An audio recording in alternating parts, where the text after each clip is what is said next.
에듀윌 유료 회원만의 남다른 서비스.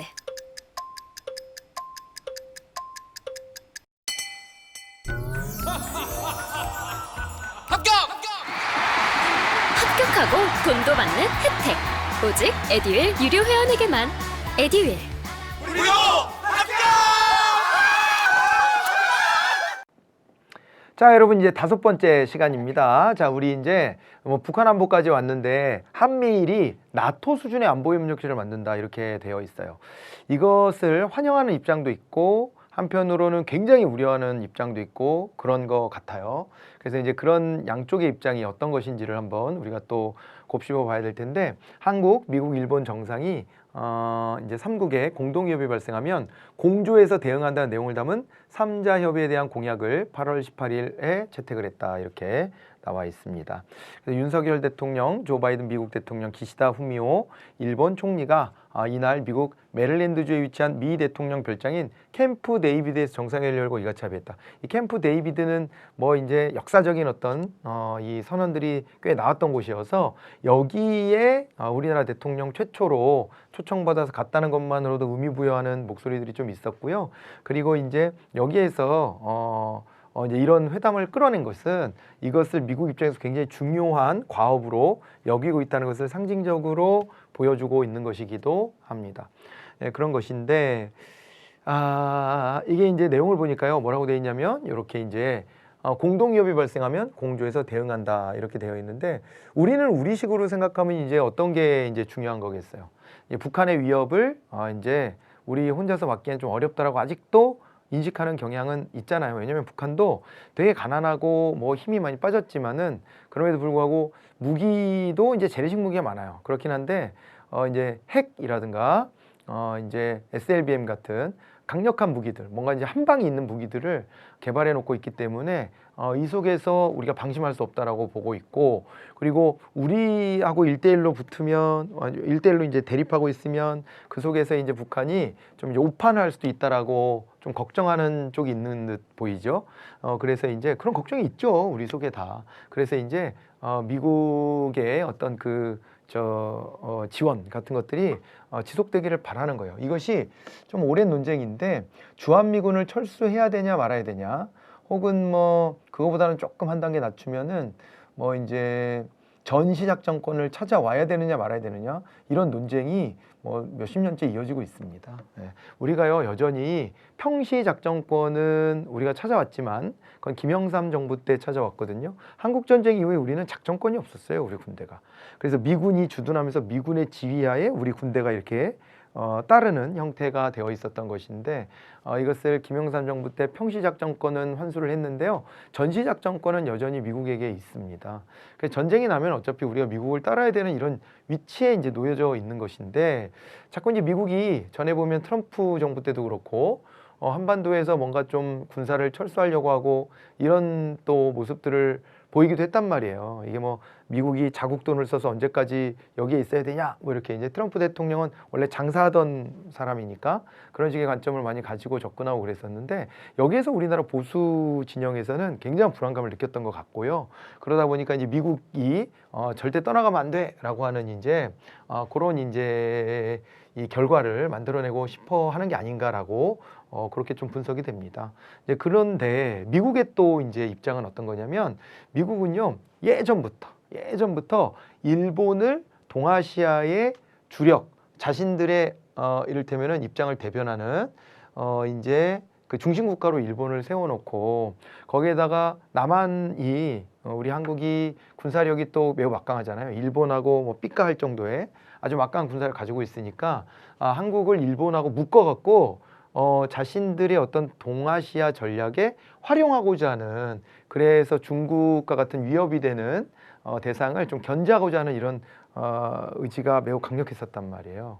그런데 이제 우리나라 입장에서는 지금까지 일본하고의 과거사 문제가 청산이 안 됐고, 일본이 군대를 가지고 우리나라를 침략해서 우리나라를 무려 35년이나 지배했고, 그 전에까지 깔짝깔짝거렸던 까지 보면은 엄청난 기간 동안 우리를 못 살게 굴었었는데, 일본 군대하고 뭘 같이 한다는 것 자체가 쉬운 일이 아니에요. 그리고 일본이 과거사에 대해서 깔끔하게 정리할 의지가 있거나 그래서 우리의 입장을 뭐 열심히 고려한다거나 이런 모르겠지만 일본은 오히려 그렇지 않아요. 일본은요 여전히 어떤 극우 세력들이 집권하고 있는 국가 아니겠습니까? 뭐 그런 속에서 장기적으로 이렇게 뭐 긴 기간 동안 일본의 그 자민당이 집권하면서 그러면서 이 군국주의, 군사주의적인 모습들을 국수주의적인 모습들을 포기하고 있지 않거든요. 여전히 포기하고 있지 않고 평화헌법 체제 내에 있는 자위대를 지금 이제 정식 군대로 만들겠다. 정식 군대가 되면은 더 다양한 활동들을 할 수 있는 지위가 확보가 되는 거거든요. 그런 걸 하고자 굉장히 분주하게 노력해 왔었습니다. 그러면서 옛날의 영광을 되찾겠다라는 식으로 이제 야스쿠니 신사 같은 데도 계속 참배하고 이러고 있는데 그러면서 과거 위안부 문제나 이런 것들이 걸림돌이 되면 이제 지금은 이제 일본군 성노예라는 정식 명칭으로 바꿔서 우리가 얘기하고 있습니다만 이제 이런 문제를 한국 정부가 계속 제기하니까 그거를 돈으로 그냥 메꾸고 넘어가려고 하는 이런 태도를 가지고 있는 거잖아요 지금. 그렇죠? 네, 그렇게 해서 이제 이걸 어떻게든 좀 그렇게 해서 그냥 봉합하고 어떻게든 봉합하고 미국이 원하는 것을 좀 들어주자라고 하는 게 일본이나 우리의 보수 세력이 갖고 있는 외교 전략이 좀 이렇게 그죠? 맞물리는 측면이 있어요. 일본은 일단은 동아시아에서의 야망을 가지고 있고요. 미국 앞에서는 납작 엎드리고 그 다음에 동아시아에서의 중심 국가가 되겠다. 외교 안보적으로 이런 이제 꿈이 있고 우리 같은 경우에는 북한의 위협이 있으니까 북한의 위협을 미국이 잘 막아줘야 되는데 그럼 미국이 원하는 것도 들어줘야 되지 않냐? 근데 그 속에서 보니까 일본하고 우리가 과거를 좀 개선하고 그리고 이제 미국의 구상에 같이 한번 참여해달라. 미국의 구상 속으로 들어와라 라는 요구를 하는 것인데 그러려고 하다 보니까는 자꾸 이제 이 보수 진영에서는요 일본하고 관계 정상화 문제가 계속 걸림돌이 되는 거예요. 보수 진영에서도 그것이 마뜩지는 않았겠지만 이제 박근혜 정부 때 그때 위안부 합의가 있었던 것이 그렇고요. 그다음에 윤석열 정부에서 그것을 다시 끄집어내서 지금 뭐 일본하고 관계 정상화 이렇게 이제 표현이 되어 있지만 과거사 문제 더 이상 안 묻겠다는 것도 그 안에 깔려 있는 거예요. 그래서 이제 그 일본군 성노예에 피해를 입으신 이 분들이 혹은 뭐 징용 피해를 입으신 분들이 이제 경제적인 이 배상을 안 받겠다 하면은 그걸 공탁을 거는 방식으로라도 찾아가세요. 우리는 다 했어요. 라고 우리 정부가 나서서 또 그것을 또 뭐라 그럴까요? 일본의 입장과 궤를 같이 하는 그런 이제 방향으로 좀 가고 있죠. 그런 거에 대한 아쉬움을 이제 지적하는 목소리들도 많이 있습니다. 과거사 문제가 이렇게 청산될 수 있는 것이냐?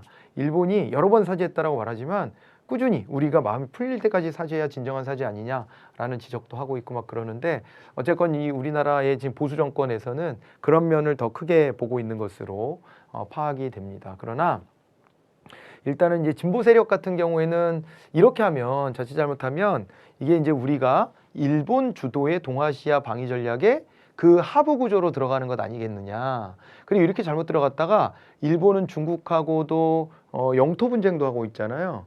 그리고 우리도 일본하고 영토 분쟁하는데 지금 보니까는 이 과정 속에서 또 은근슬쩍 넘어간 게요. 동해를 공식적으로는 일본해로 쓰기로 결정이 돼버렸고요. 우리는 그냥 아무 말도 안 하고 무대응하는 것으로 그냥 지나가고 있거든요.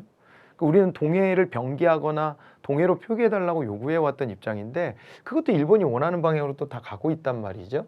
뭐 이렇게 되는 속에서 우리가 많은 것들을 좀 양보하고 있습니다. 이 남북관계의 특성이라는 게 이렇게 우리에게 불리하게 작동하는 면이 좀 있어요, 사실은.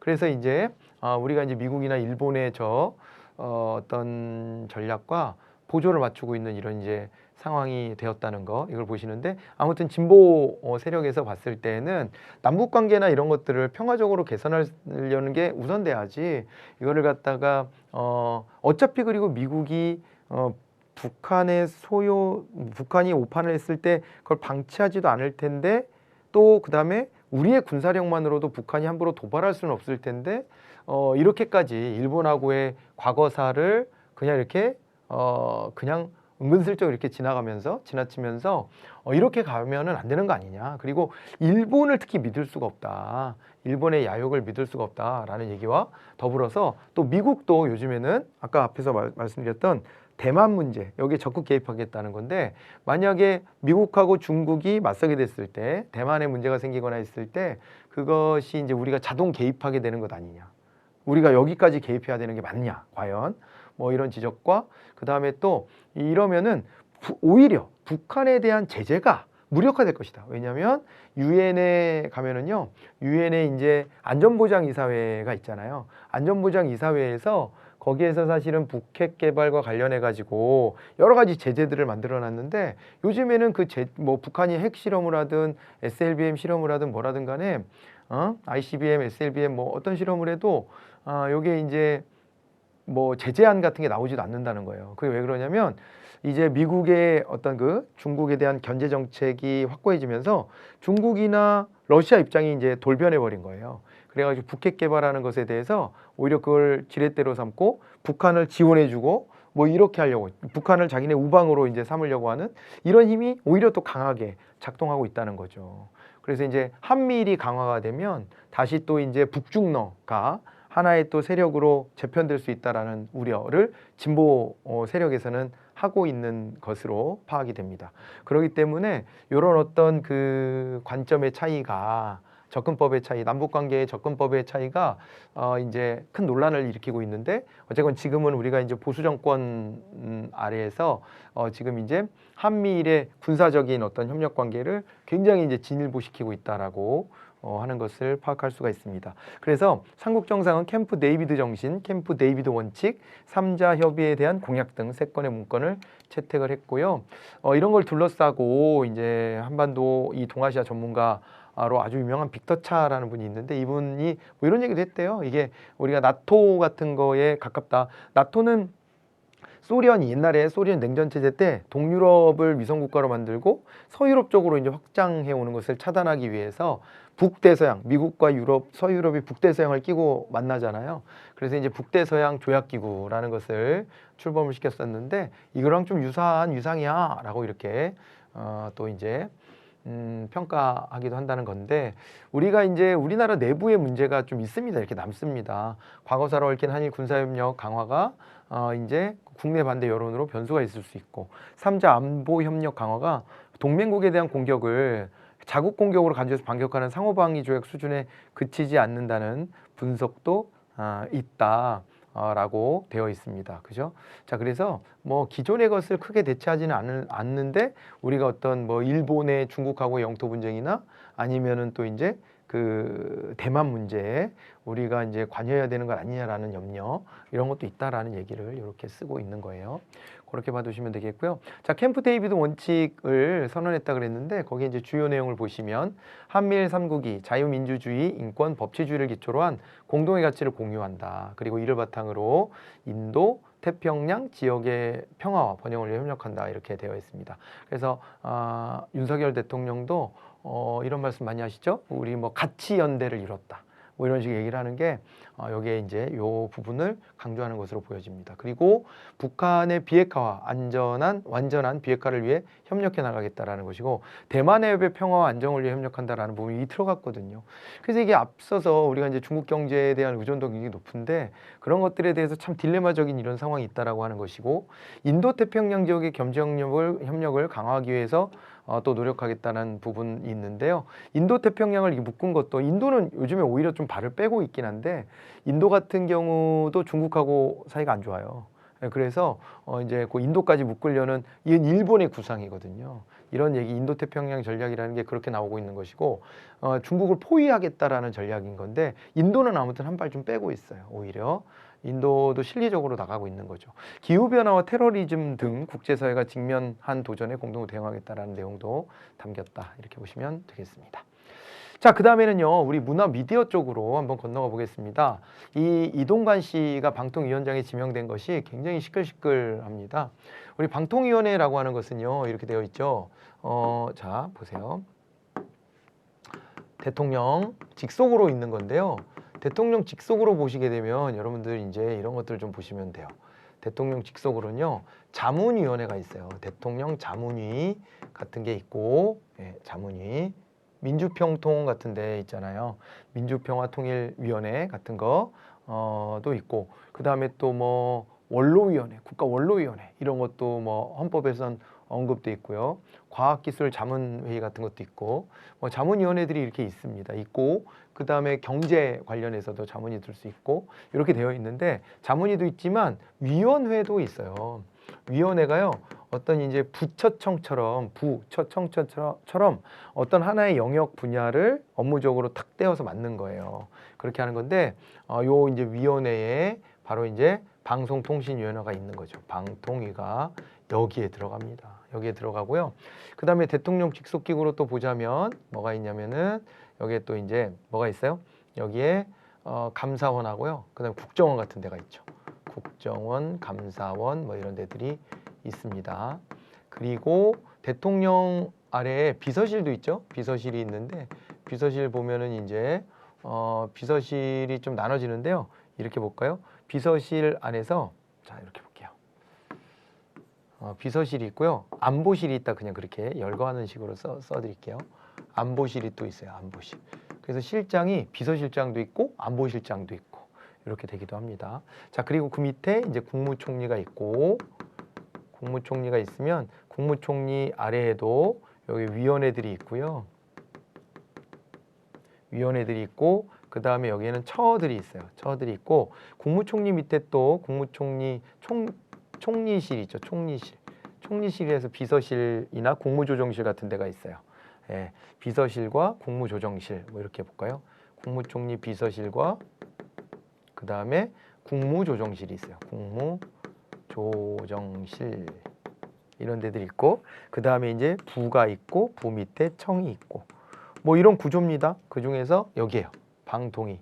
예, 여기 방통위가 여기에 들어간다라고 보시면 되는데 이게 이제 우리나라 방송통신과 관련된 주요한 안건들을 위원회식으로 여럿이 모여서 결정하는 거예요. 위원회 방식이다 그러면 자 이게 독임제 내지는 단독제라고 하는 게 있는데요. 단독제는 이런 이제 조직 구조가 되는 거죠. 그래서 여기에 우두머리가 이렇게 내려보내는 방식을 취한다라고 봐두시면 될 텐데요. 그런데 이제 여기서 위원회 제도다.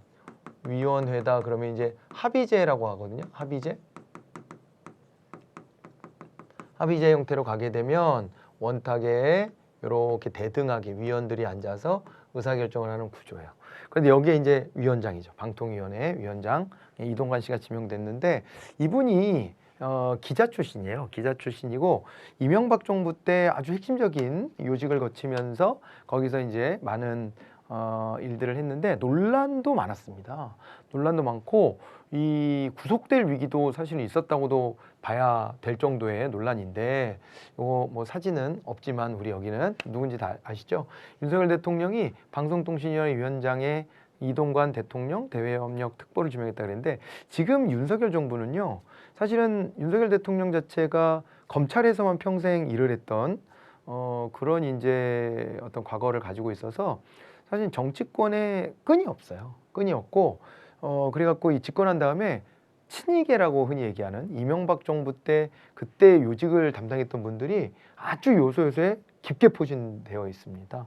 이제 그러면서 이분도 다시 이제 부활했는데 이 지명자는 이명박 정부 시절 청와대 대변인 임명 직후 자신의 농지법 위반 의혹을 제기한 언론사에 직접 전화를 걸었다가 외압 논란을 빚기도 했다. 그러니까 이게 청와대 대변인이 자기의 자리에 무거움이 있잖아요, 사실은. 그런데 자신의 의혹 제기한 언론사에다가 직접 전화를 걸었다. 그러면 방송통신의 어떤 그 중립성 같은 것들을 보장해 줄 수 있을 만한 사람이냐 이거예요. 물론 이건 막 해명을 했습니다. 뭐 친구한테 친구 사이라 전화해서 농담 삼아 한 얘기다. 뭐 이렇게 얘기하기도 했고 그랬는데 어쨌거나 이런 전력이 있는 분이 방송의 중립성을 지켜야 될 이 자리에 가장 중요한 자리에 위치에 가도 되느냐 이런 이제 논란이 빚어졌고 그 다음에 또 이제 자녀 학폭 문제가 좀 터졌는데요.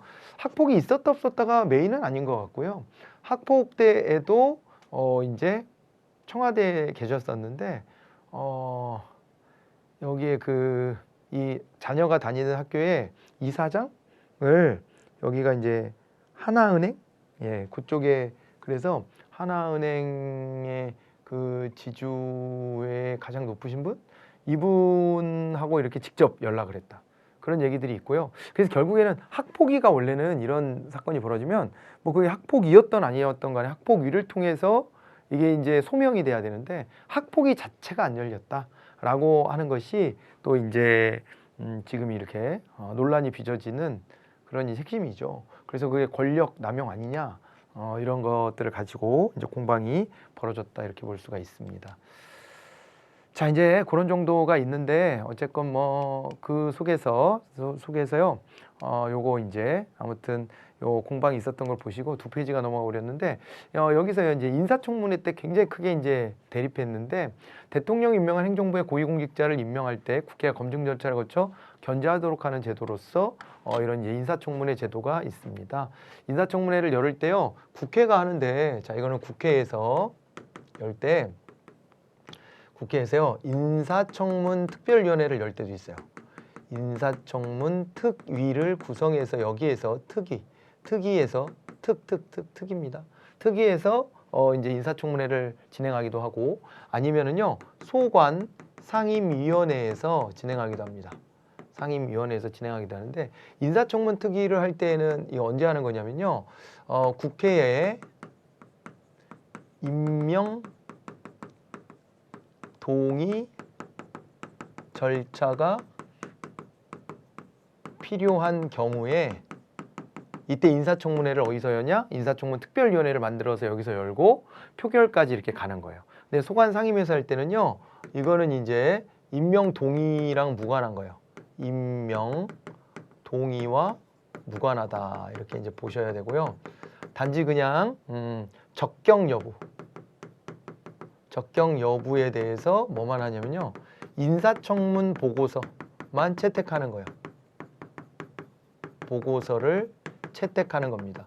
그러므로 여기를 거쳐서 임명되는 자리들은요. 이건 강제력이 없어요.